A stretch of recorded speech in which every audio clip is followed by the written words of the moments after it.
Hey, hello, I'm Andrew Joseph Keith, and today I'm going to talk about curvilineal beauty, video 4. So I've already kind of gone through this one. This one hasn't changed much. I think I've kind of solidified what I want to happen. Really, the only thing that's left is to refine and define everything, the texture and everything really uniform, so that when I take a mold of it for casting, I'll probably do a cast in cement, maybe a hard plaster, resin, and hopefully aluminum. And maybe I'll do like a little, hopefully like a little Kickstarter or something just to sell some of these, because I think that'd be fun project. When I was doing it, I was thinking, well, it would be cool if there was a male counterpart to this same kind of design. I was thinking maybe I'd do the same kind of feel, the same linear quality, but I might, on the male figure, I might have it a little bit more blocky. This one is really curvy, women are really curvy. Male figures usually a little bit more blocky, a little bit more solid.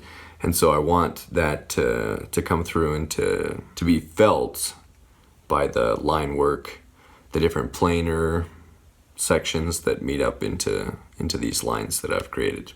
The male figure, it has been a little tricky still. I'm really struggling with the caderas.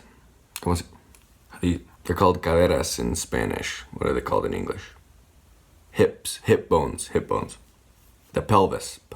Just looks kind of funny right now, so I'm not sure how I'm gonna fix that right here. This one needs to be fixed a little bit, so maybe I'll look at the female one, see if I can't take some pointers from that, but just fit it inside this more masculine design. It is a little bit bigger as far as proportion goes, and so that was on purpose. So if you got both of them, you'd be able to put them on the desk or something, and it'd just have a good balance, good feeling to it, and be kind of realistic in the sense that generally the male is taller and bigger, stockier, thicker. And so this is really just like day 2 of the male figure, where I still have a lot to figure out. I still have a lot to do. There's still a lot of places that just aren't clear what's going to be happening yet with the line work, with the different planes. The face I started, but it obviously looks really funny right now, but it's got kind of the basic shape, and I'll go in and define it later.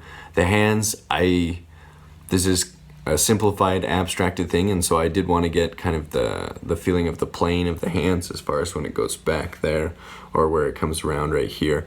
But it'll be really simplified, so there won't be, fingers. There might not even be the switch between here and the knuckles. It might just be one flat plane. That's kind of the basic shape of the hand, and that's really, if you look at the back there, that's really enough to suggest and for you to feel like, yeah, that's a hand. That's a hand going back there.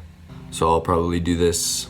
If I do it, I'll do a mold of this, mold of the female one, and maybe sell them together. So, like I was saying in the other video, cement can be really cheap, so I could do those really cheap for people that just want to have the design for 20 bucks a piece. With resin is more expensive. A hard plaster would be a little bit more expensive, but cheaper than a resin. And then aluminum would be a long process and kind of tricky, but I think it would be really cool to do some of these in aluminum. Hey, if you're into art, sculpture, drawing, painting, whatever, please subscribe.